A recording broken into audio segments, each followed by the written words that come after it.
ਸਤਿ ਸ਼੍ਰੀ ਅਕਾਲ। ਤੁਸੀਂ ਜੁੜੇ ਹੋਏ ਹੋ ਪੰਜਾਬੀ ਰੇਡੀਓ ਐਸੇ ਦੇ ਨਾਲ ਤੇ ਮੈਂ ਹਾਂ ਪ੍ਰਵੀਨ ਸ਼ਰਮਾ ਲੈ ਕੇ ਹਾਜ਼ਰ ਹਾਂ ਪ੍ਰੋਗਰਾਮ ਖਬਰ ਤੇ ਨਜ਼ਰ।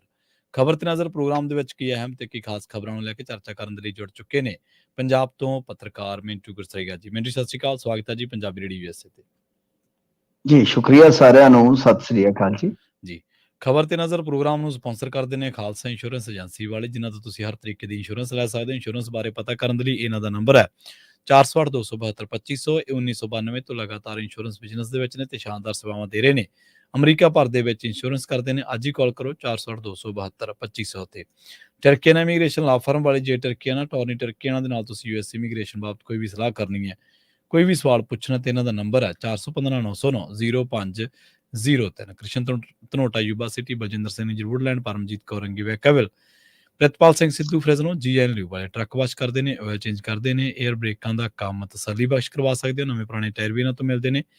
ਲੋਕੇਸ਼ਨ ਸੈਂਤਾ ਨੀਲਾ ਦੀ ਨਿੰਮਾ ਸੋਤਾ ਦੇ ਨਾਲ ਗੱਲ ਕੀਤੀ ਜਾ ਸਕਦੀ ਹੈ 209 277 0113 ਤੇ।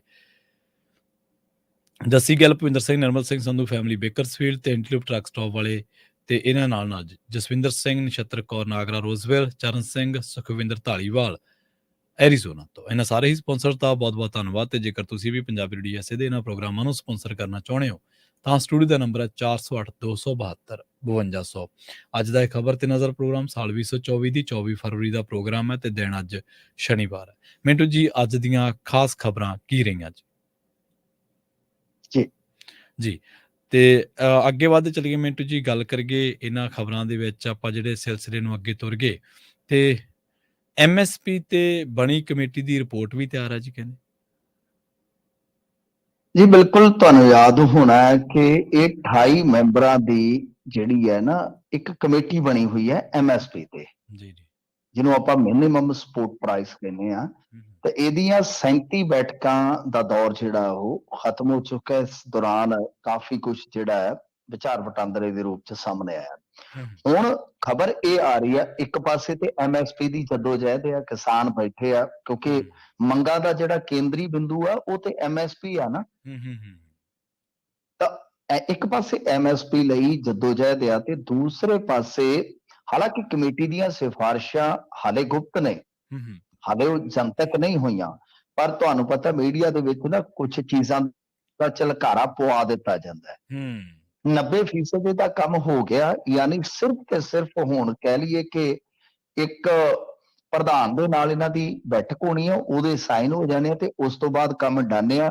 ਰਿਪੋਰਟ ਕਦੇ ਵੀ ਆ ਸਕਦੀ ਆ, ਪਰ ਸ਼ੁਰੂਆਤ ਦੇ ਵਿੱਚ ਫੁੱਲਾਫਾਲੀ ਤੋਂ ਬਾਅਦ ਜਿੰਨਾ ਕੁ ਪਤਾ ਲੱਗਿਆ, ਹਾਲਾਂਕਿ ਮੈਂ ਜਿਵੇਂ ਤੁਹਾਨੂੰ ਦੱਸਿਆ ਕਿ ਕੁਝ ਚੀਜ਼ਾਂ ਕੌਨਫੀਡੈਂਸ਼ੀਅਲ ਰੱਖੀਆਂ ਜਾਂਦੀਆਂ ਨੇ, ਜਿੰਨਾ ਕੁ ਪਤਾ ਲੱਗਿਆ ਕਿ ਅਸਲ ਦੇ ਵਿੱਚ ਇਹ ਜਿਹੜੀਆਂ ਇਹਨਾਂ ਨੇ ਹੁਣ ਬਣਾਈਆਂ ਨੇ ਸਿਫਾਰਿਸ਼ਾਂ, ਉਹ ਹੈਗੀਆਂ ਤੇ ਕਿਸਾਨਾਂ ਤੇ ਕੇਂਦਰਿਤ ਆ।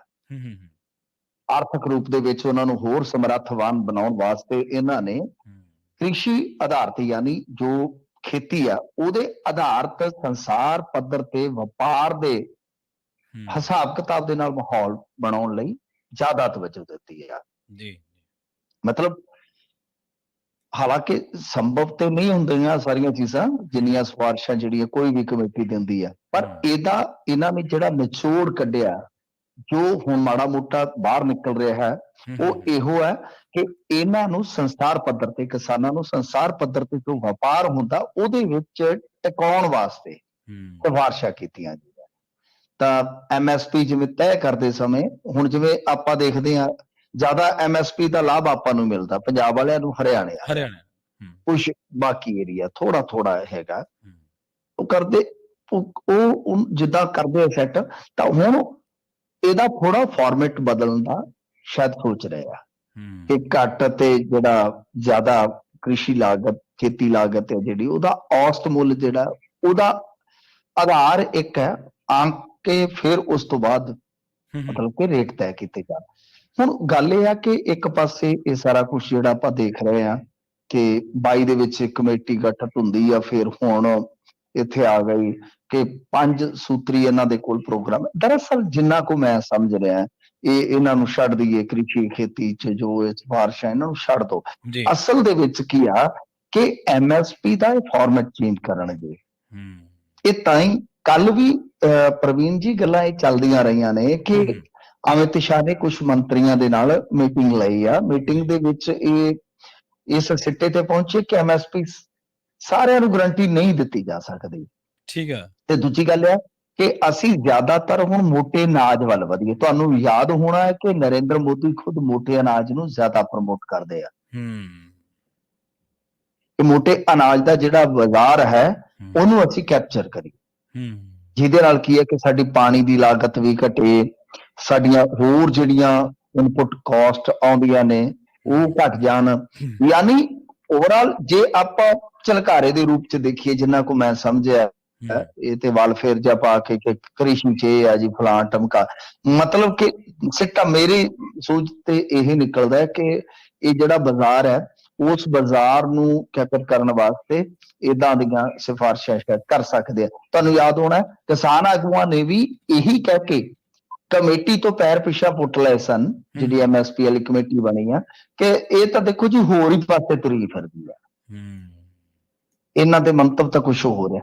ਤਾਂ ਖੈਰ ਬਾਕੀ ਜਿਹੜੀ ਗੱਲ ਹੈ ਨਾ ਕਿ ਦੇਖੋ ਠੀਕ ਆ, ਐਮਐਸਪੀ ਜਿਹੜੀ ਹੈ ਉਹ ਸਾਰਿਆਂ ਨੂੰ ਮਿਲ ਜਾਵੇ ਕੋਈ ਮਾੜੀ ਗੱਲ ਨਹੀਂ ਹੈ, ਪਰ ਐਮਐਸਪੀ ਮੈਂ ਅੱਗੇ ਕਹਿੰਦਾ ਨਾ ਕਿ ਐਮਐਸਪੀ ਕੋਈ ਉਹ ਨਹੀਂ ਹੈਗਾ ਕਿ ਜਿੱਦਾਂ ਕਹ ਲਈਏ ਖੁਸ਼ਹਾਲੀ ਦਾ ਇੱਕ ਟੀਕਾ ਹੈ, ਵੀ ਟੀਕਾ ਲੱਗ ਗਿਆ ਤਾਂ ਬੰਦਾ ਖੁਸ਼ਹਾਲ ਹੋ ਗਿਆ। ਐਮਐਸਪੀ ਤਾਂ ਏਦਾਂ ਹੈ ਕਿ ਕਿਸੇ ਬੰਦੇ ਨੂੰ ਬਹੁਤ ਜ਼ਿਆਦਾ, ਜਿੱਦਾਂ ਕਹ ਲਓ ਨਾ ਕਿ ਕਰੋਨਾ ਹੋਇਆ ਤੇ ਉਹਨੂੰ ਉਹ ਜਿਹੜਾ ਹੁੰਦਾ ਲਾਈਫ ਸੇਵਿੰਗ ਸਪੋਰਟ ਜਿਹੜਾ ਸਿਸਟਮ ਹੁੰਦਾ ਹੈ ਉਹ ਹੈ ਇੱਕ ਤਰ੍ਹਾਂ ਨਾਲ, ਜੀ ਉਹ ਜਿਹਨੂੰ ਆਪਾਂ ਆਕਸੀਜਨ ਦਾ ਜਿਹੜਾ ਰੌਲਾ ਕਹਿੰਦੇ ਹੁੰਦੇ ਸੀ ਉਹ ਆ ਬਸ। ਪਰ ਗੱਲ ਇਹ ਆ ਕਿ ਉਹਦੇ ਵਿੱਚ ਵੀ ਕੁਝ ਚੀਜ਼ਾਂ ਜਿਹੜੀਆਂ ਨੇ ਉਹ ਵੇਖਣ ਵਾਲੀਆਂ ਸਮਝਣ ਵਾਲੀਆਂ। ਇੱਕ ਤੇ ਇਹ ਆ ਕਿ C2 ਵਾਲਾ ਫਾਰਮੂਲਾ ਜਿਹੜਾ ਉਹ ਲਾਗੂ ਨਹੀਂ ਕਰਦੀ ਸਰਕਾਰ A2+FLE ਦੇ ਰਹੀ ਹੈ, ਉਹ ਹੀ ਦੇਵੇਗੀ। ਹੁਣ ਉਹਦੇ ਚ ਦੇਣ ਚ ਕੀ, ਜਿਵੇਂ ਮੰਨ ਲਓ ਅੱਜ ਕਣਕ ਦਾ ਰੇਟ 2200 ਆ, ਜੇ ਉਹ ਦੇ ਦਿੱਤਾ ਜਾਂਦਾ 2500 ਹੋ ਜਾਊ। ਹੁਣ ਤੁਸੀਂ ਪ੍ਰਵੀਨ ਜੀ ਦੇਖੋ ਕਿ 2500 ਕਣਕ ਹੋ ਗਈ, ਆਟਾ ਫਿਰ ਵੀ 40 50 ਤੇ 60 ਤੱਕ ਪਹੁੰਚਦਾ ਹੈ ਵੱਖ-ਵੱਖ ਬ੍ਰਾਂਡ ਉੱਤੇ, ਤਦ ਵੀ ਵਿਚਲਾ ਮਾਰਜਨ ਜਿਹੜਾ ਉਹ 15 ਰਹੇਗਾ ਮਿਨੀਮਮ, ਤੇ ਮੈਕਸਿਮਮ ਤੇ ਜੇ ਤੁਸੀਂ ਦੇਖੋਗੇ ਤਾਂ 30 35 ਵੀ ਚਲਾ ਜਾਏਗਾ। ਤੇ ਜੇ ਤੁਸੀਂ ਉਹਦੇ ਚੋਂ 300 ਰੁਪਏ ਘਟਾ ਦਿਓ ਤਦ ਵੀ ਕੋਈ ਫਰਕ ਨਹੀਂ ਪੈਣਾ। ਯਾਨੀ ਕਣਕ ਚੁੱਕਣ ਵਾਲੇ ਵਪਾਰੀ ਤੋਂ ਲੈ ਕੇ ਆਟਾ ਪਰੋਸਣ ਵਾਲੇ ਬ੍ਰਾਂਡ ਤੱਕ ਬਹੁਤ ਮਾਰਜਨ ਤੁਸੀਂ ਫਿਰ ਵੀ ਛੱਡ ਰਹੇ ਹੋ। ਆਪਾਂ ਉਹਨਾਂ ਨੂੰ ਵੀ ਖਤਮ ਨਹੀਂ ਕਰ ਸਕਦੇ, ਵਪਾਰੀ ਨੂੰ ਵੀ ਖਤਮ ਨਹੀਂ ਕਰ ਸਕਦੇ, ਕਾਰੋਬਾਰੀ ਨੂੰ ਵੀ ਖਤਮ ਨਹੀਂ ਕਰ ਸਕਦੇ, ਤਾਂ ਮਾਰਜਨ ਉਹਨਾਂ ਦੇ ਕੋਲ ਵੀ ਬਕਾਇਆ ਹੈ। ਫਿਰ ਦੂਜੀ ਗੱਲ ਹੈ ਕਿ ਜਿਵੇਂ ਹੁਣ ਮੇਰਾ ਮੰਨਣਾ ਇਹ ਆ, ਮੈਂ ਇਸ ਐਂਗਲ ਤੋਂ ਸੋਚਦਾ ਹਾਂ ਐਮਐਸਪੀ ਦੇ ਮਾਮਲੇ 'ਚ ਕਿ ਜਿਵੇਂ ਤਿਲ ਜਿਵੇਂ ਸੂਰਜਮੁਖੀ ਵਗੈਰਾ, ਤੇ ਉਧਰੋਂ ਦਾਲਾਂ ਆ ਗਈਆਂ ਜਿਵੇਂ ਮਸਰੀ ਵਗੈਰਾ ਆ ਗਈ, ਇਹ ਚੀਜ਼ਾਂ ਸਰਕਾਰ ਖੁਦ ਪ੍ਰਕਿਉਰ ਕਰੇ ਨੋਡਲ ਏਜੰਸੀਆਂ ਦੇ ਥਰੂ, ਠੀਕ ਹੈ ਜੀ, ਲੋੜ ਹੀ ਨਹੀਂ। ਤੇ ਉਹ ਕਰਕੇ ਜਿਹੜੀਆਂ ਸਸਤੇ ਰਾਸ਼ਨ ਦੀਆਂ ਦੁਕਾਨਾਂ ਉਹਦੇ ਥਰੂ ਵੇਚੇ, ਸੇਲ ਕਰੇ, ਕਿਉਂਕਿ ਇਹਨਾਂ ਦੀ ਡਿਮਾਂਡ ਆਲਵੇਜ਼ ਰਹਿੰਦੀ ਆ। ਖਾਣਾ ਪਕਾਉਣ ਵਾਲਾ ਤੇਲ ਜੀ ਕਿੰਨਾ ਮਹਿੰਗਾ ਹੈ, ਦਾਲਾਂ ਉਹਨਾਂ ਦੀ ਕਮੀ ਰਹਿੰਦੀ ਹੈ ਹਮੇਸ਼ਾ ਇੰਡੀਆ 'ਚ। ਗੱਲ ਇਹ ਹੈ ਕਿ ਫਿਰ ਇਸ ਤੋਂ ਇਲਾਵਾ ਜਿਹੜੀ MIS ਬੰਦ ਕੀਤੀ ਹੈ, MIS ਦੁਬਾਰਾ ਚਲਾ ਦਿੰਦੇ, ਕਿਸਾਨ ਉਹਦੇ ਤੇ ਕੋਈ ਗੱਲ ਨਹੀਂ ਕਰਦੇ। ਮੈਂ ਕਿਸਾਨ ਆਗੂਆਂ ਤੇ ਵੀ ਹੈਰਾਨ ਹੁੰਦਾ ਕਈ ਵਾਰ, WTO ਦਾ ਤਾਂ ਇਹਨਾਂ ਨੂੰ ਪਤਾ, MIS ਤਾਂ ਇਹਨਾਂ ਨੂੰ ਪਤਾ ਹੀ ਨਹੀਂ ਹੈ। MIS ਕੀ ਸੀਗਾ ਕਿ ਮਾਰਕੀਟ ਇੰਟਰਵੈਂਸ਼ਨ ਸਕੀਮ ਸੀਗੀ ਇੱਕ, ਜੀ ਜਿਵੇਂ ਸਾਡੇ ਇੱਧਰ ਮਲੋਟ ਅਬੋਰ ਮੰਡੀਆਂ 'ਚ ਨਰਮੇ ਦਾ ਭਾਅ ਲੱਗਦਾ, ਜਿਵੇਂ ਮੰਨ ਲਓ 6000 ਰੁਪਏ ਬੋਲੀ ਆ MSP ਤੇ, ਉਹ ਟੁੱਟ ਕੇ 5500 ਰਹਿ ਗਈ ਆ, ਤਾਂ ਉੱਥੇ ਇੱਕ ਸਰਕਾਰੀ ਅਧਿਕਾਰੀ ਉਹ ਇੰਟਰਵੈਂਸ਼ਨ ਉਹ ਕਰਦਾ ਦਖਲ, ਉਹ ਚੱਕ ਕੇ 5500 ਕਹਿੰਦਾ 6000 ਨੂੰ ਢੇਰੀ ਛੱਡ ਦਿਓ, ਬੋਲੀ ਫਿਰ 6000 ਤੇ ਆ ਜਾਂਦੀ ਜੀ। ਉਹ ਸਕੀਮ ਮੋਦੀ ਨੇ ਬੰਦ ਕਰ ਦਿੱਤੀ ਸੀ ਪਿਛਲੇ ਸਾਲ, ਕਿਉਂਕਿ ਉਹਦੇ ਵਾਸਤੇ 1500 ਕਰੋੜ ਰੁਪਏ ਦਾ ਬਜਟ ਰੱਖਿਆ ਗਿਆ ਸੀਗਾ ਉਸ ਤੋਂ ਪਹਿਲਾਂ, ਪਰ ਉਹਨਾਂ ਨੇ ਅਖੀਰ 'ਚ ਫਿਰ 1 ਲੱਖ ਕਰ ਦਿੱਤਾ, ਪੂਰੇ ਦੇਸ਼ 'ਚ 1 ਲੱਖ ਰੁਪਈਆ ਤਾਂ ਖਤਮ ਹੋ ਗਏ। ਤਾਂ ਗੱਲ ਇਹ ਆ ਕਿ ਇਹਨਾਂ ਚੀਜ਼ਾਂ ਤੇ ਵੀ ਧਿਆਨ ਦੇਣ ਦੀ ਜਿਹੜੀ ਲੋੜ ਆ, ਤਾਂ ਬਾਕੀ ਹੁਣ ਮੈਨੂੰ ਨਹੀਂ ਲੱਗਦਾ ਐਸ ਜਿਹੜੀ ਆ ਸੂਰਤ ਹਾਲ ਹੈਗੀ ਆ ਤੇ ਇਹਦੇ ਵਿੱਚ ਇਹ ਕਮੇਟੀ ਦੀ ਰਿਪੋਰਟ ਜਿਹੜੀ ਜਨਤਕ ਕੀਤੀ ਜਾਊਗੀ, ਕਿਉਂਕਿ ਇੱਕ ਪਾਸੇ ਕਿਸਾਨ ਅੰਦੋਲਨ ਆ, ਦੂਜੇ ਪਾਸੇ ਇਲੈਕਸ਼ਨ ਆ। ਤਾਂ ਹਾਲ ਫਿਲਹਾਲ ਤੇ ਇਹੋ ਆ ਕਿ ਜਿਵੇਂ ਆਪਾਂ ਦੇਖਿਆ ਸੀ ਸ਼ਾਂਤਾ ਕੁਮਾਰ ਦੀ ਰਿਪੋਰਟ ਜਿਹੜੀ ਆ ਬਹੁਤ ਪਹਿਲਾਂ ਆ ਗਈ ਸੀਗੀ, ਤਾਂ ਉਹਦੀਆਂ ਸਿਫਾਰਸ਼ਾਂ ਜਿਹੜੀਆਂ ਖੇਤੀ ਬਿੱਲਾਂ ਦੇ ਰੂਪ ਦੇ ਵਿੱਚ ਬਾਅਦ ਚ ਲਾਗੂ ਹੋਈ ਕਿੰਨਾ ਚਿਰ ਹੀ। ਤਾਂ ਉਸੇ ਤਰ੍ਹਾਂ ਇਹ ਜਿਹੜੀ ਰਿਪੋਰਟ ਤਿਆਰ ਹੋ ਗਈ ਆ ਐਮਐਸਪੀ ਦੇ ਰੌਲੇ ਗੌਲੇ ਦੇ ਵਿੱਚ ਮੈਨੂੰ ਨਹੀਂ ਲੱਗਦਾ ਜਨਤਕ ਕਰਨਗੇ, ਕਿਉਂਕਿ ਇਲੈਕਸ਼ਨ ਦੂਜੀ ਸਾਈਡ ਆ। ਸੋ ਇਸ ਕਰਕੇ ਰਿਪੋਰਟ ਤਿਆਰ ਹੈ। ਇਹ ਕੁਝ ਮੀਡੀਆ ਹਾਊਸਸ ਜਿਹੜੇ ਆ ਉਹ ਦਾਅਵਾ ਕਰ ਰਹੇ ਆ, ਉਹਨਾਂ ਨੇ ਕੁਝ ਮਾੜੇ ਮੋਟੇ ਆਪਾਂ ਨੂੰ ਝਲਕਾਰੇ ਦੇ ਵੀ ਦਿੱਤੇ ਆ ਜਿੱਥੇ ਤੋਂ ਸਮਝ ਆਪਣੀ ਬਣਦੀ ਆ ਕਿ ਅਸਲ ਦੇ ਵਿੱਚ ਇਹਦਾ ਫਾਰਮੈਟ ਥੋੜਾ ਜਿਹਾ ਚੇਂਜ ਕਰਨ ਦਾ ਜਾਂ ਬਹੁਤਾ ਚੇਂਜ ਕਰਨ ਦਾ ਸੋਚ ਰਹੇ ਆ। ਤਾਂ ਉਹਦੇ ਚ ਹੁਣ ਕਿਸਾਨਾਂ ਦਾ ਦਾਇਰਾ ਕੀ ਰਹੇਗਾ ਇੱਕ ਵੱਖਰਾ ਵਿਸ਼ਾ ਹੈ। ਪਰ ਮੇਰਾ ਉਹ ਜੇ ਤੁਸੀਂ ਓਵਰਵਿਊ ਕਹੋਗੇ ਤਾਂ ਮੇਰਾ ਉਹ ਇਹੋ ਹੀ ਆ ਕਿ ਐਮਐਸਪੀ ਤੇ ਜਿਹੜਾ ਰੌਲਾ ਪਾਇਆ ਜਾਂਦਾ, ਪਹਿਲਾਂ ਮੈਂ ਵੀ ਸੋਚਦਾ ਸੀਗਾ ਕਿ 10 ਲੱਖ ਕਰੋੜ 15 ਲੱਖ ਕਰੋੜ ਬਹੁਤ ਪੈਸਾ ਹੈ, ਪਰ ਗੱਲ ਇਹ ਹੈ ਕਿ ਸਰਕਾਰ ਸਾਰਾ ਮਾਲ ਹੁਣ ਵੀ ਨਹੀਂ ਚੁੱਕਦੀ, ਉਦੋਂ ਵੀ ਨਹੀਂ ਚੁੱਕਣਾ। ਇਹ ਪੈਸਾ ਤੇ 17 ਲੱਖ ਕਰੋੜ ਰੁਪਈਆ ਜਾਂ 10 ਲੱਖ ਕਰੋੜ ਰੁਪਈਆ ਤੇ ਤਦ ਚਾਹੀਦਾ ਨਾ ਜੇ A to Z ਫਸਲ ਚੁੱਕ ਕੇ ਸਰਕਾਰ ਆਪਣੇ ਗੋਦਾਮ 'ਚ ਰੱਖ ਕੇ ਉਹਨੂੰ ਅੱਗ ਲਾ ਦੇਵੇ। ਜਦੋਂ ਵੇਚਣਾ ਹੀ ਹੈ ਲੈ ਕੇ ਫਿਰ ਕੀ ਹੈ? ਨਹੀਂ ਵੇਚਣਾ ਵੀ ਨਹੀਂ, ਪੂਰਾ ਖਰੀਦਣਾ ਵੀ ਨਹੀਂ। ਬਿਲਕੁਲ ਸਹੀ ਹੈ। ਪੂਰਾ ਖਰੀਦਣਾ ਵੀ ਨਹੀਂ ਹੈ ਨਾ, ਕਿਉਂਕਿ ਪੂਰਾ ਖਰੀਦਣ ਦੀ ਤਾਂ ਜ਼ਰੂਰਤ ਨਹੀਂ, ਸਰਕਾਰ ਹੁਣ ਵੀ ਨਹੀਂ ਖਰੀਦ ਰਹੀ। ਹਾਂ, ਇਹਦੇ ਤੋਂ ਥੋੜਾ ਜਿਹਾ ਹੋਰ ਵੱਧ ਖਰੀਦਣ ਦੀ ਲੋੜ। ਤਾਂ ਮੰਨ ਲਓ ਉਹਦਾ ਇੱਕ ਕੋਈ ਅੰਦਾਜ਼ਾ ਮੋਟੇ ਤੌਰ ਤੇ ਲਾ ਲਈਏ ਆਪਾਂ 50,000 ਕਰੋੜ ਤੋਂ 1.5 ਲੱਖ ਕਰੋੜ, ਕਿਉਂਕਿ ਮੈਂ ਜਿੰਨੇ ਵੀ ਆਰਥਿਕ ਵਿਦਵਾਨ ਸੁਣੇ ਸਾਰਿਆਂ ਦੇ ਡਿਫਰੈਂਟ ਓਪੀਨੀਅਨ ਹੈ ਇਸ ਮਾਮਲੇ ਤੇ ਕਿ ਭਾਈ ਇੰਨਾ ਚਾਹੀਦਾ, ਪਰ ਉਹਦਾ ਸਿੱਟਾ ਇਹ ਹੈ 50,000 ਤੋਂ 1.5 ਲੱਖ ਕਰੋੜ ਕਿੰਨਾ ਐਕਸਟਰਾ ਖਰਚ ਕਰਦੇ, ਤਾਂ ਉਹ ਜਾਣਾ ਕਿੱਥੇ? ਉਹ ਤੁਹਾਡੇ ਅਰਥ ਬਾਜ਼ਾਰ 'ਚ ਹੀ ਆ ਜਾਣਾ। ਖੈਰ ਦੇਖੋ ਅੱਗੇ ਕੀ ਬਣਦਾ, ਪਰ ਇਹ ਇੱਕ ਵੱਡੀ ਖਬਰ ਆ ਕਿ ਐਮਐਸਪੀ ਦੀ ਜਿਹੜੀ ਮੈਂ ਤੁਹਾਨੂੰ ਦੱਸ ਰਿਹਾ ਸੀਗਾ ਕਿ ਜੋ ਹਲਚਲ ਹੋ ਰਹੀ ਸੀਗੀ ਐਮਐਸਪੀ ਬਾਬਤ, ਤਾਂ ਉਹਦੇ ਵਿੱਚ ਇੱਕ ਚੀਜ਼ ਇਹ ਵੀ ਸੁਣਨ ਨੂੰ ਮਿਲੀ ਆ ਪ੍ਰਵੀਨ ਜੀ ਕਿ ਜਿਹੜੀ ਅਮਿਤ ਸ਼ਾਹ ਨੇ ਬੈਠਕ ਲਈ ਆ, ਮੀਟਿੰਗ ਲਈ ਆ ਮੰਤਰੀਆਂ ਦੀ, ਮੈਂ ਉਹ ਗੱਲ ਵਿਚਾਲੇ ਨਹੀਂ ਛੱਡਣੀ ਚਾਹਾਂਗਾ। ਉਹਦੇ ਵਿੱਚ ਜਿੰਨਾ ਕੁ ਪਤਾ ਲੱਗਿਆ ਕਿ ਇਹਨਾਂ ਨੇ ਮਿੱਥਿਆ ਕਿ ਐਮਐਸਪੀ ਦੀ ਗਾਰੰਟੀ ਜਿਹੜੀ ਸਿੱਧੇ ਰੂਪ 'ਚ ਸ਼ੁੱਧ ਰੂਪ 'ਚ ਨਹੀਂ ਦਿੱਤੀ ਜਾ ਸਕਦੀ, ਨਹੀਂ ਦੇਵਾਂਗੇ। ਤਾਂ ਫਿਰ ਹੁਣ ਦੇਖਣਾ ਹੋਏਗਾ ਕਿ ਅੱਗੇ ਕਿਸ ਤਰ੍ਹਾਂ ਵਧਿਆ ਜਾਂਦਾ ਹੈ। ਜੀ ਮਿੰਟੂ ਜੀ, ਗੱਲ ਕਰੀਏ ਤੁਸੀਂ ਵੈਜਦੀ ਅਮਿਤ ਸ਼ਾਹ ਦਾ ਜ਼ਿਕਰ ਕੀਤਾ ਕਿ ਉਧਰ ਰਖੜਾ ਬ੍ਰਦਰਸ ਦੀ ਜਿਹੜੀ ਮੀਟਿੰਗ ਹੋਈ ਅਮਿਤ ਸ਼ਾਹ ਦੇ ਨਾਲ, ਉਹ ਚਰਚਾ ਦਾ ਵਿਸ਼ਾ ਬਣੀ ਖੜੀ ਹੈ ਜੀ। ਹਾਂਜੀ ਦੇਖੋ, ਤੁਹਾਨੂੰ ਯਾਦ ਹੋਣਾ ਹੈ ਕਿ ਰਖੜਾ ਸਾਹਿਬ ਦੇ ਜਿਹੜੇ ਭਰਾਤਾ ਨੇ ਐਨਆਰਆਈ ਕਾਰੋਬਾਰੀ ਨੇ ਧਾਲੀਵਾਲ ਸਾਹਿਬ, ਉਹਨਾਂ ਨੇ ਪਿਛਲੇ ਅੰਦੋਲਨ 'ਚ ਵੀ ਇੱਕ ਬਹੁਤ ਵੱਡਾ ਰੋਲ ਅਦਾ ਕੀਤਾ ਸੀਗਾ।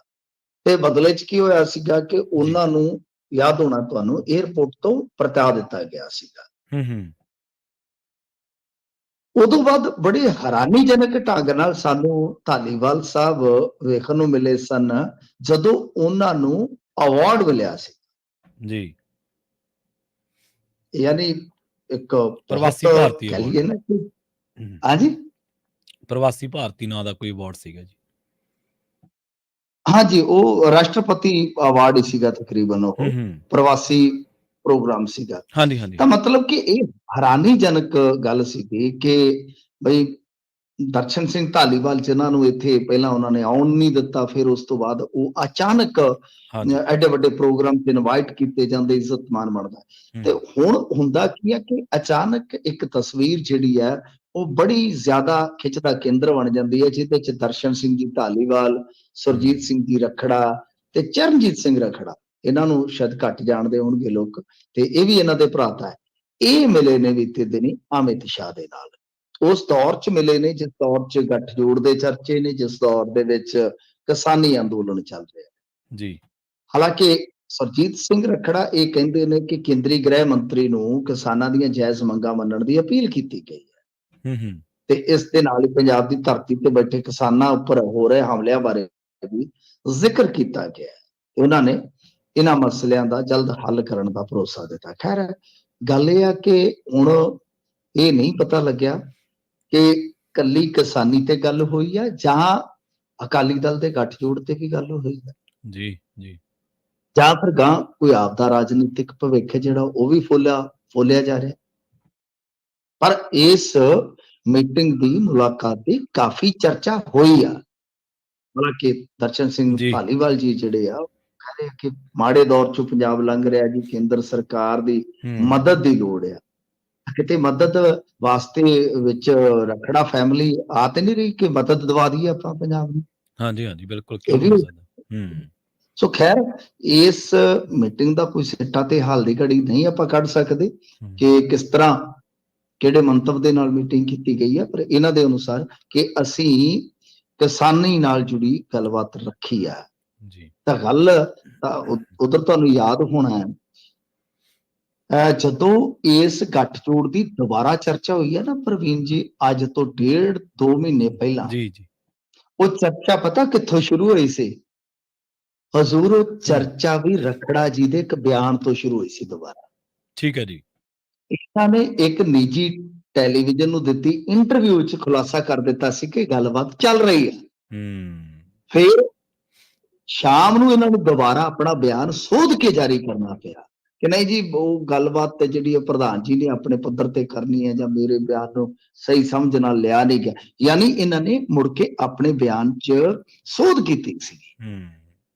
ਇਹ ਫਿਰ ਮੇਰੇ ਖਿਆਲ ਦੇ ਨਾਲ ਇਹਨਾਂ ਤੋਂ ਸੰਕੇਤ ਕਾਫੀ ਆ ਕਿ ਗੱਠਜੋੜ ਦੀ ਜਿਹੜੀ ਕੋਈ ਗੱਲਬਾਤ ਚੱਲ ਰਹੀ ਹੋਏਗੀ ਜਾਂ ਕੋਈ ਵੀ ਪੋਲੀਟੀਕਲ ਗੱਲਬਾਤ ਜਿਹੜੀ ਚੱਲ ਰਹੀ ਹੋਏਗੀ ਤਾਂ ਉਹ ਅਕਾਲੀ ਦਲ ਦੇ ਕੁਝ ਲੀਡਰਾਂ ਦੇ ਥਰੂ ਚੱਲ ਰਹੀ ਹੈ। ਜਿੱਦਾਂ ਆਪਾਂ ਦੇਖਦੇ ਹਾਂ ਕਿ ਦਿੱਲੀ ਦੇ ਵਿੱਚ ਗੁਜਰਾਲ ਸਾਹਿਬ ਵੀ ਬੈਠੇ, ਰਖੜਾ ਫੈਮਿਲੀ ਦੀ ਵੀ ਮੁਲਾਕਾਤ ਹੋ ਗਈ।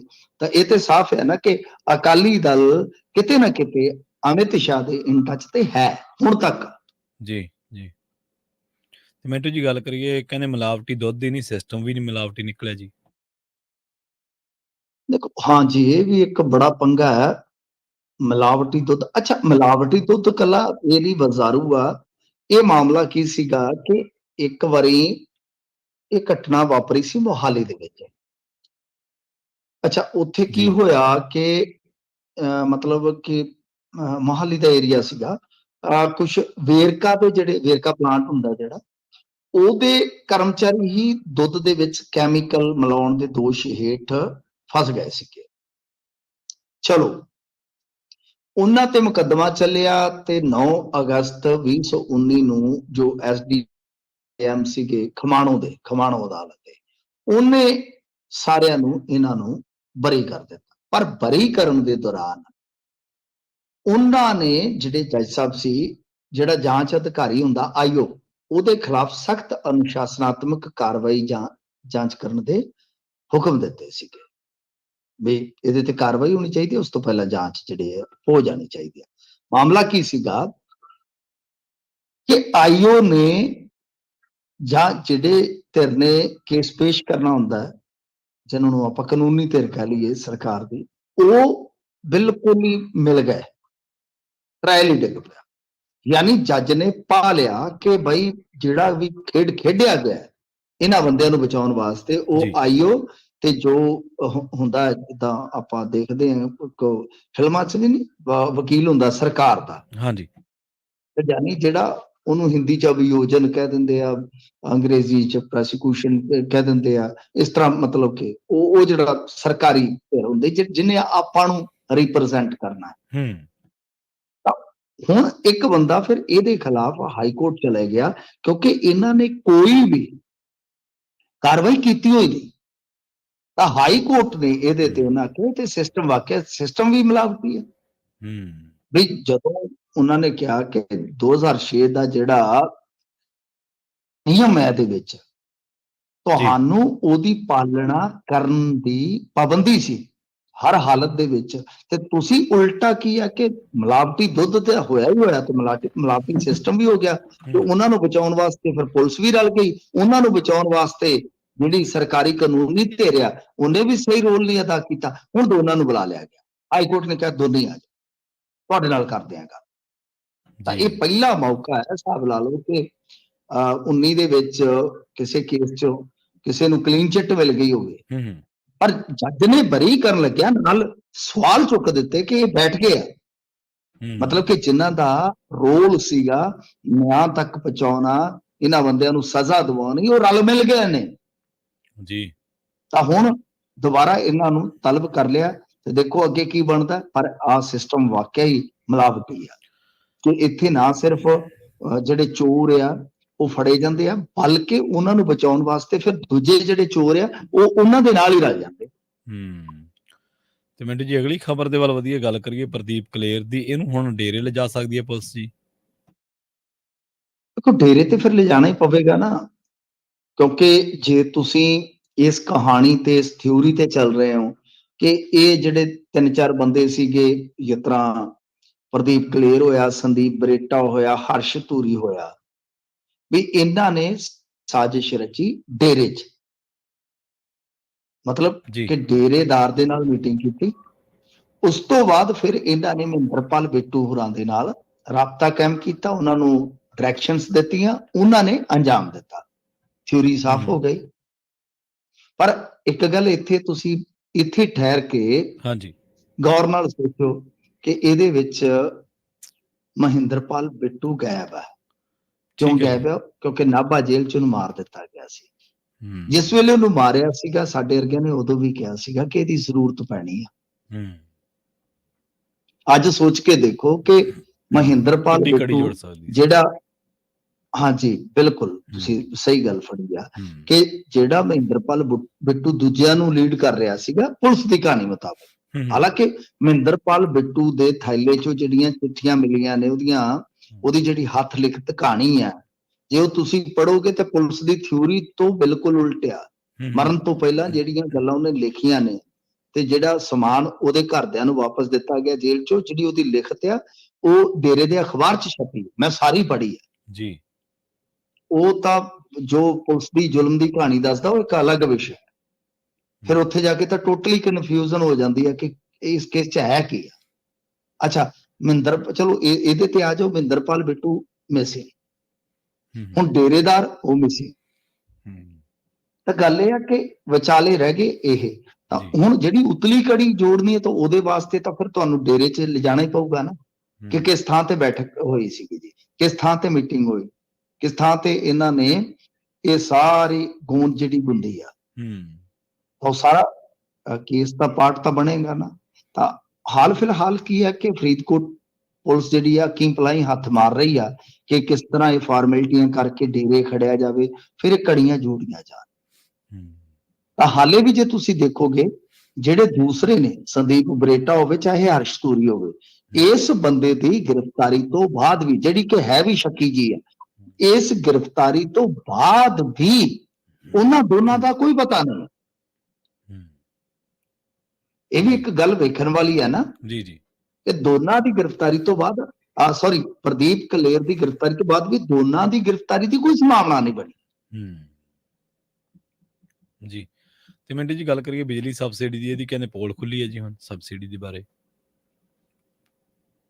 ਹਾਂਜੀ ਦੇਖੋ, ਬਿਜਲੀ ਸਬਸਿਡੀ ਦੀ ਜਿੱਥੋਂ ਤੱਕ ਕਹਾਣੀ ਹੈ ਨਾ, ਗੱਲ ਇਹ ਆ ਪ੍ਰਵੀਨ ਜੀ ਕਿ ਜਨਵਰੀ ਦੇ ਮਹੀਨੇ ਦੇ ਵਿੱਚ ਤੁਹਾਨੂੰ ਪਤਾ ਹੋਣਾ ਕਿ ਤਨਖਾਹਾਂ ਜਿਹੜੀਆਂ ਵੱਧੀਆਂ ਪਾਈਆਂ ਗਈਆਂ ਸਨ, ਤੇ ਇਸ ਤੋਂ ਇਲਾਵਾ ਜੋ ਪੈਨਸ਼ਨਰ ਸੀਗੇ, ਪੈਨਸ਼ਨਾਂ ਉਹਨਾਂ ਨੂੰ ਅੱਧੀਆਂ ਮਿਲੀਆਂ ਸੀ ਜੀ। ਹਾਲਾਂਕਿ ਸਰਕਾਰ ਹਮੇਸ਼ਾ ਗੁਣਗਾਨ ਕਰਦੀ ਰਹਿੰਦੀ ਹੈ ਕਿ ਬਈ ਇਹ ਕਰ ਦਿੱਤਾ ਸੀ, ਬਿਜਲੀ ਸੈਕਟਰ 'ਚ ਥਰਮਲ ਖਰੀਦ ਲਿਆ, ਇਹ ਹੈ ਉਹ ਹੈ।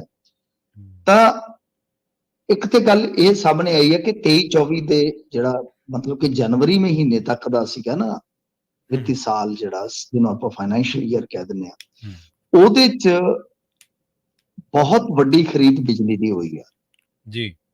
ਮਤਲਬ ਕਿ ਜਨਵਰੀ ਮਹੀਨੇ ਤੱਕ ਹੀ ਜੇ ਆਪਾਂ ਦੇਖੀਏ ਤਾਂ 2176 ਕਰੋੜ ਰੁਪਏ ਦੀ ਬਿਜਲੀ ਇਹਨਾਂ ਨੇ ਖਰੀਦੀ ਆ। ਹੁਣ ਜਿਹੜਾ ਬੀਤੇ 2 ਮਹੀਨੇ ਦਾ ਸਬਸਿਡੀ ਦਾ ਬਿੱਲ ਬਣਦਾ ਸੀਗਾ, ਜੀ ਜੀ, ਸਰਕਾਰ ਉਹ ਸਮੇਂ ਤੇ ਭੁਗਤਾਨ ਨਹੀਂ ਕਰ ਸਕੀ, ਜਿਹਦੇ ਚੱਲਦਿਆਂ ਪਾਵਰਕਾਮ ਦੇ ਕੋਲ ਆਪਣੇ ਮੁਲਾਜ਼ਮਾਂ ਨੂੰ ਦੇਣ ਵਾਸਤੇ ਤਨਖਾਹ ਤੇ ਪੈਨਸ਼ਨ ਉਹਦੀ ਮੁਸ਼ਕਲ ਖੜੀ ਹੋ ਗਈ। ਬੜਾ ਸਾਫ਼ ਹੈ ਨਾ ਕਿ ਇੱਕ ਤਾਂ ਬਾਹਰੋਂ ਬਿਜਲੀ ਖਰੀਦਣੀ ਪਈ, ਉਹਦੇ ਕਾਰਨ ਹੁੰਦੇ ਆ। ਕਾਰਨ ਇਹ ਹੁੰਦੇ ਆ ਕਿ ਦੇਖੋ ਜਿਵੇਂ ਆਪਣਾ ਸੋਲਰ ਸਿਸਟਮ ਹੈ, ਜੇ ਉਹ ਕੋਈ 200-400 ਮੈਗਾਵਾਟ ਪੈਦਾ ਕਰ ਰਿਹਾ, ਉਹ ਵੀ ਤਾਂ ਠੱਪ ਹੋ ਗਿਆ ਨਾ, ਕਿਉਂਕਿ ਐਤਕੀ ਸੂਰਜ ਤੇ 40-45 ਦਿਨ ਬੱਦਲਾਂ ਦੇ ਉਹਲੇ ਹੀ ਚੱਲਿਆ। ਤਾਂ ਤਾਂ ਉਹ ਬੋਝ ਪੈ ਗਿਆ। ਹੂੰ ਉਲਟਾ ਸਰਕਾਰ ਨੇ ਸਬਸਿਡੀ ਲਈ, ਹੱਥ ਘੁੱਟ ਦਿੱਤਾ। ਹੂੰ ਹੂੰ ਇੱਕ ਪੈਸਾ ਜਿਹੜਾ ਸੀਗਾ ਉਹ ਗਿਆ ਬਾਜ਼ਾਰ 'ਚ, ਤੇ ਜਿਹੜਾ ਆਉਣਾ ਸੀ ਉਹ ਰੁਕ ਗਿਆ, ਤੇ ਖੜਾ ਹੋ ਗਿਆ ਨਾ ਸੰਕਟ। ਤਾਂ ਦੂਸਰੇ ਪਾਸੇ ਪੁਰਾਣੀ ਪੈਂਡਿੰਗ ਸਬਸਿਡੀ ਦੇ ਵਿੱਚੋਂ ਵੀ ਦੱਸਦੇ ਆ ਕਿ 1804 ਕਰੋੜ ਦੀ ਜਿਹੜੀ ਦੂਜੀ ਕਿਸ਼ਤ ਸੀ ਉਹਦੀ ਅਦਾਇਗੀ ਨਹੀਂ। ਠੀਕ ਹੈ ਜੀ। ਕਿਉਂਕਿ ਦੇਖੋ, ਇਹਨਾਂ ਨੇ 1804 ਕਰੋੜ ਦੀਆਂ 5 ਕਿਸ਼ਤਾਂ ਦਾ ਐਲਾਨ ਕੀਤਾ ਸੀ, ਟੋਟਲ ਸੀ 920 ਕਰੋੜ। ਜੀ। ਇਹਦੀ ਪਹਿਲੀ ਕਿਸ਼ਤ ਦਾ ਸਰਕਾਰ ਭੁਗਤਾਨ ਕਰ ਚੁੱਕੀ ਆ, ਲੇਕਿਨ ਦੂਜੀ ਕਿਸ਼ਤ ਦਾ ਹੁਣ ਤੱਕ ਭੁਗਤਾਨ ਨਹੀਂ ਹੋਇਆ, ਜਦ ਕਿ ਜਿਹੜਾ ਫਾਈਨੈਂਸ਼ੀਅਲ ਈਅਰ ਹੈ ਉਹ ਖਤਮ ਹੋਣ ਵਾਲਾ ਹੈ। ਜੀ ਜੀ ਬਿਲਕੁਲ ਸਮਝਦੇ ਹੋ ਨਾ, ਫਾਈਨੈਂਸ਼ੀਅਲ ਈਅਰ ਤਾਂ ਖਤਮ ਹੋਣ ਵਾਲਾ ਹੈ। ਤਾਂ ਗੱਲ ਇਹ ਆ ਕਿ ਹਾਲੇ ਦੂਜੀ ਕਿਸ਼ਤ, ਮਤਲਬ ਕਿ ਕਹਿਣਾ ਕੁਛ ਹੈ ਵੀ ਅਸੀਂ ਐਡਵਾਂਸ ਦੇ ਦਿੰਦੇ ਆ। ਐਡਵਾਂਸ ਸ਼ਬਦ ਵੀ ਤੁਸੀਂ ਸੁਣਿਆ ਹੋਣਾ ਇਹਨਾਂ ਦੇ ਮੁਖਾਰਬਿਨ ਤੋਂ, ਕਹਿੰਦੇ ਆ ਕਿ ਜੀ ਬਈ ਅਸੀਂ ਤਾਂ ਬਈ ਐਡਵਾਂਸ ਦਿੰਨੇ ਆ, ਤੇ ਆਪਦੇ ਮੁੱਖੋਂ ਇਹ ਗੱਲ ਫਰਮਾਉਂਦੇ ਹੁੰਦੇ ਆ ਜਿਹੜੇ ਮਾਨ ਸਾਹਿਬ ਆ। ਪਰ ਗੱਲ ਇਹ ਆ ਭਾਈ, ਹੁਣ ਤੁਸੀਂ ਦੇਖੋ ਨਾ ਕਿ ਐਡਵਾਂਸ ਤਾਂ ਕੀ ਦੇਣੀ ਸੀਗੀ, ਜਿਹੜੀ ਦੂਸਰੀ ਕਿਸ਼ਤ ਬਣਦੀ ਆ ਉਹਦੇ ਵਿੱਚ ਵੀ ਕਿਤੇ ਨਾ ਕਿਤੇ ਅੜਕਾ ਲੱਗ ਗਿਆ। ਤਾਂ ਖੈਰ ਇਹ ਆ ਕਿ ਇਹਨਾਂ ਦੇ ਮੀਡੀਆ ਸਲਾਹਕਾਰ, ਸਾਡੇ ਪੁਰਾਣੇ ਪੱਤਰਕਾਰ, ਉਹ ਵੀ ਵੀਡੀਓ ਪਾਉਂਦੇ ਨੇ, ਗਣਾਉਂਦੇ ਆ, ਆਹ ਹੋ ਗਿਆ ਜੀ, ਉਹ ਹੋ ਗਿਆ, ਇਹ ਵੀ ਇਸ਼ਤਿਹਾਰ ਦਿੰਦੇ ਆ, ਅਸੀਂ ਪਹਿਲਾ ਸੂਬਾ ਬਣੇ ਆ ਜੀ, ਫਲਾਂ ਟਮਕਾ। ਤੇ ਪਰ ਹਕੀਕਤ ਜਿਹੜੀ ਆ ਨਾ, ਉਹ ਆ ਪਰਤਾਂ ਦੇ ਥੱਲੇ ਹਕੀਕਤ ਲੋਕੀ ਹੁੰਦੀ ਹੈ ਜੀ। ਤੇ ਮਿੰਟੂ ਜੀ, ਅਸਥਾਨਾ ਤੇ ਕਹਿੰਦੇ ਹੁਣ ਕੇਸ ਨਹੀਂ ਚੱਲਣਾ ਜੀ। ਅਸਥਾਨਾ ਤਾਂ ਦੇਖੋ, ਇਹ ਜਿਹੜਾ ਏਕੇ ਅਸਥਾਨਾ ਹੈ, ਇਹ ਤਾਂ ਇਹਦਾ ਨਾ ਇੱਕ ਕਿਤਾਬ 'ਚ ਜ਼ਿਕਰ ਹੈ। ਕਿਤਾਬ ਮੇਰੇ ਸਰਾਣੇ ਵੀ ਪਈ ਆ, ਮੈਂ ਪੜ੍ਹਦਾ ਪਿਆ। ਉਹ ਕਿਤਾਬ ਲਿਖੀ ਹੈ ਬਹੁਤ ਵੱਡੇ ਪੱਤਰਕਾਰ ਨੇ। ਉਹ ਕਹਿੰਦਾ ਅਸਥਾਨਾ ਨੂੰ ਜਦੋਂ ਗੋਧਰਾ ਕਾਂਡ ਦੀ ਜਾਂਚ ਦਿੱਤੀ ਗਈ ਨਾ, ਅਸਥਾਨਾ ਮੈਨੂੰ ਮਿਲਿਆ ਤੇ ਕਹਿੰਦਾ ਜੀ ਮਤਲਬ ਕਿ ਹੈ ਨਹੀਂ, ਇਸ ਕੇਸ ਦੇ ਵਿੱਚ ਦਮ ਨਹੀਂ ਲੱਗਦਾ, ਜੋ ਮਤਲਬ ਕਿ ਮੁਸਲਮਾਨਾਂ ਤੇ ਦੋਸ਼ ਲਾਏ ਗਏ। ਪਰ ਬਾਅਦ ਦੇ ਵਿੱਚ ਜਦੋਂ ਜਾਂਚ ਰਿਪੋਰਟ ਆਈ, ਪੱਤਰਕਾਰ ਕਹਿੰਦਾ ਮੈਂ ਤਾਂ ਸਿਰ ਫੜ ਕੇ ਬਹਿ ਗਿਆ ਕਿ ਇਹ ਤਾਂ ਸਾਰਾ ਜੀ ਪਾਕਿਸਤਾਨ ਤੋਂ ਫੰਡਿੰਗ ਹੋਈ ਵਗੈਰਾ। ਅਸਥਾਨਾ ਇੱਥੋਂ ਚੱਲਿਆ, ਫਿਰ ਚੱਲਦਾ ਚੱਲਦਾ ਆਲੋਕ ਵਰਮਾ ਤੱਕ ਪਹੁੰਚ ਗਿਆ। ਤੁਹਾਨੂੰ ਯਾਦ ਹੋਣਾ, ਇਹ ਇੰਡੀਆ ਦੇ ਇਤਿਹਾਸ 'ਚ ਪਹਿਲੀ ਮਰਤਬਾ ਸੀ ਕਿ ਸੀਬੀਆਈ ਹੀ ਸੀਬੀਆਈ ਤੇ ਦੋਸ਼ ਲਾ ਰਹੀ ਸੀ। ਸੀਬੀਆਈ ਦੇ ਅਫਸਰ ਇੱਕ ਦੂਜੇ ਤੇ ਦੋਸ਼ ਲਾ ਰਹੇ ਸਨ। ਉਦੋਂ ਆਪਾਂ ਬਹੁਤ ਖਬਰਾਂ ਕੀਤੀਆਂ ਕਰਦੇ ਰਹੇ। ਬਿਲਕੁਲ। ਖੈਰ ਜੀ, ਤਾਂ ਗੱਲ ਇਹ ਆ ਕਿ ਅਸਥਾਨਾ ਸਾਹਿਬ ਦਾ ਇੱਕ ਰੌਲਾ ਆਪਣੇ ਇੱਥੇ ਵੀ ਸੀਗਾ, ਚੰਡੀਗੜ੍ਹ। ਰੌਲਾ ਇਹ ਸੀਗਾ ਕਿ ਇੱਕ ਨਾ ਡੈਂਟਿਸਟ ਸੀਗਾ, ਮਤਲਬ ਜੋ ਹੁੰਦੇ ਆ ਨਾ ਆਪਣੇ ਦੰਦਾਂ ਵਾਲੇ ਡਾਕਟਰ। ਹਾਂਜੀ ਹਾਂਜੀ। ਇਹ ਸਾਹਿਬ ਸੀਗਾ ਚੰਡੀਗੜ੍ਹ ਦਾ ਮਸ਼ਹੂਰ ਡਾਕਟਰ। ਇਹਦੇ ਕੋਲ ਇੱਕ ਜਨਾਨੀ ਆਈ ਅਮਰੀਕਾ 'ਚ, ਉਹਦਾ ਨਾਂ ਜਿਹੜਾ ਸੀਗਾ ਸ਼ਾਇਦ ਡਿਸੂਜਾ ਕੁਛ ਸੀਗਾ। ਠੀਕ ਹੈ ਜੀ। ਈਮੇਲ ਦੇ ਜ਼ਰੀਏ ਉਹਨੇ ਸੰਪਰਕ ਕੀਤਾ। ਤੁਹਾਨੂੰ ਪਤਾ ਬਹੁਤ ਸਾਰੇ NRI ਇੱਥੇ ਆ ਕੇ ਇਲਾਜ ਕਰਵਾਉਂਦੇ ਆ ਇੰਡੀਆ 'ਚ। ਚਲੋ ਉਹਨੇ ਸਰਜਰੀ ਕੀਤੀ, 17 ਦੀ ਗੱਲ। ਜਦੋਂ ਡਾਕਟਰ ਨੇ ਮਤਲਬ ਕਿ ਬਕਾਇਆ ਫੀਸ ਮੰਗੀ ਤੇ ਉਸ ਬੀਬੀ ਨੇ ਧਮਕੀ ਦਿੱਤੀ ਕਿ ਉਹ ਰਕੇਸ਼ ਅਸਥਾਨਾ ਦੀ ਕਰੀਬੀ ਹੈ। ਇਹ ਡਾਕਟਰ ਦੇ ਦੋਸ਼। ਠੀਕ ਹੈ ਜੀ। ਫਿਰ ਤੈਨੂੰ ਪੈਸਾ ਮੰਗਣਾ ਮਹਿੰਗਾ ਪਏ। ਚਲੋ ਉਹ ਬੀਬੀ ਜਿਹੜੀ ਸੀ ਉਹ ਵਾਪਸ ਚਲੇ ਗਈ। ਫਿਰ ਚੰਡੀਗੜ੍ਹ ਪੁਲਿਸ ਉਹਦੇ 'ਚ ਇਨਵੋਲਵ ਹੋ ਜਾਂਦੀ ਆ। ਉਹ ਡਾਕਟਰ ਨੂੰ ਸੱਦਦੀ ਆ ਜੀ। ਉਸ ਵੇਲੇ ਦਾ ਜਿਹੜਾ DGP ਸੀਗਾ, ਉਹ ਕਹਿੰਦਾ ਵੀ ਤੂੰ ਉਹ ਤਾਂ ਛੱਡ, ਹੁਣ ਜੇ ਬਚਣਾ ਤੇ 50 ਲੱਖ ਰੁਪਈਆ ਹੋਵੇ। ਇਹ ਇੱਥੋਂ ਕਹਾਣੀ ਸ਼ੁਰੂ ਹੋਈ। ਉਹਦੇ 'ਚ ਫਿਰ ਅਸਥਾਨਾ ਤੱਕ ਦਾ ਨਾਂ ਆਇਆ। ਇਸ ਡਾਕਟਰ ਦੀ ਕਿਸੇ ਨੇ ਸੁਣੀ ਨਹੀਂ, ਉਲਟਾ ਇਹਦੇ ਤੇ ਕਾਰਵਾਈਆਂ ਹੁੰਦੀਆਂ ਰਹੀਆਂ। ਫਿਰ ਇਹ ਹਾਈ ਕੋਰਟ ਗਿਆ, ਹਾਈ ਕੋਰਟ ਤੋਂ ਰਾਹਤ ਨਹੀਂ ਮਿਲੀ, ਸੁਪਰੀਮ ਕੋਰਟ ਗਿਆ। ਤਾਂ ਸੁਪਰੀਮ ਕੋਰਟ ਨੇ ਵੀ ਇਹ ਪਾਇਆ ਕਿ ਅਸਥਾਨਾ ਦੇ ਖਿਲਾਫ ਕੇਸ ਨਹੀਂ ਚਲਾਇਆ ਜਾ ਸਕਦਾ। ਯਾਨੀ ਅਸਥਾਨਾ ਦੇ ਖਿਲਾਫ ਲੜਨ ਵਾਲਾ ਜੱਜ ਡਾਕਟਰ ਹਾਰ ਗਿਆ। ਜੱਜ ਦੇ ਕੋਲ ਜਾ ਕੇ, ਸੁਪਰੀਮ ਕੋਰਟ 'ਚ ਜਾ ਕੇ ਹਾਰ ਗਿਆ, ਕਿਉਂਕਿ ਉਹਨਾਂ ਨੇ ਪਾਇਆ ਕਿ ਇਹ ਕੇਸ ਨਹੀਂ ਚਲਾਇਆ ਜਾ ਸਕਦਾ। ਪਰ ਕੇਸ ਇੰਨਾ ਛੋਟਾ ਨਹੀਂ ਹੈ ਪ੍ਰਵੀਨ ਜੀ, ਕਿੱਥੋਂ ਅਮਰੀਕਾ ਤੋਂ ਕਿਸੇ ਦਾ ਆਉਣਾ, ਫਿਰ ਮਤਲਬ ਕਿ ਪੈਸੇ ਮੰਗਣੇ, ਪੈਸੇ ਮਿਲਣ ਦੀ ਥਾਂ ਤੇ ਉਲਟਾ ਉਹਦੇ ਤੋਂ ਪੈਸੇ ਮੰਗੇ ਜਾਣੇ। ਇਹ ਕਹਾਣੀ ਜਿਹੜੀ ਆ ਕਾਫੀ ਗੁੰਝਲਦਾਰ ਸੀ। ਖੈਰ, ਪਰ ਸੁਪਰੀਮ ਕੋਰਟ ਨੇ ਤਾਂ ਕਾਂਟਾ ਮਾਰ ਦਿੱਤਾ ਕਿ ਅਸਥਾਨਾਂ ਤੇ ਕੇਸ ਨਹੀਂ ਚਲਾਇਆ ਜਾ ਸਕਦਾ। ਕੇਸ ਚੱਲਣੇ ਵੀ ਕੀ ਆ ਸੂਰ, ਅਸਥਾਨਾਂ ਤਾਂ ਅਸਥਾਨਾਂ ਹੈ ਨਾ। ਜੀ ਜੀ ਬਿਲਕੁਲ। ਤੇ ਮਿੰਟੂ ਜੀ, ਇਹਨਾਂ ਖਾਸ ਖਬਰਾਂ ਤੇ ਖਾਸ ਜਾਣਕਾਰੀਆਂ ਦੇ ਲਈ ਤੁਹਾਡਾ ਬਹੁਤ ਬਹੁਤ ਧੰਨਵਾਦ ਜੀ। ਧੰਨਵਾਦ ਜੀ। ਜੀ, ਪ੍ਰੋਗਰਾਮ ਖਬਰ ਤੇ ਨਜ਼ਰ ਨੂੰ ਆਪਾਂ ਇੱਥੇ ਹੀ ਸਮਾਪਤ ਕਰਾਂਗੇ। ਤੁਹਾਡਾ ਸਾਰਿਆਂ ਦਾ ਵੀ ਬਹੁਤ ਧੰਨਵਾਦ। ਸਤਿ ਸ਼੍ਰੀ ਅਕਾਲ। ਜੁੜੇ ਰਹੋ ਪੰਜਾਬੀ ਰੇਡੀਓ USA ਦੇ ਨਾਲ।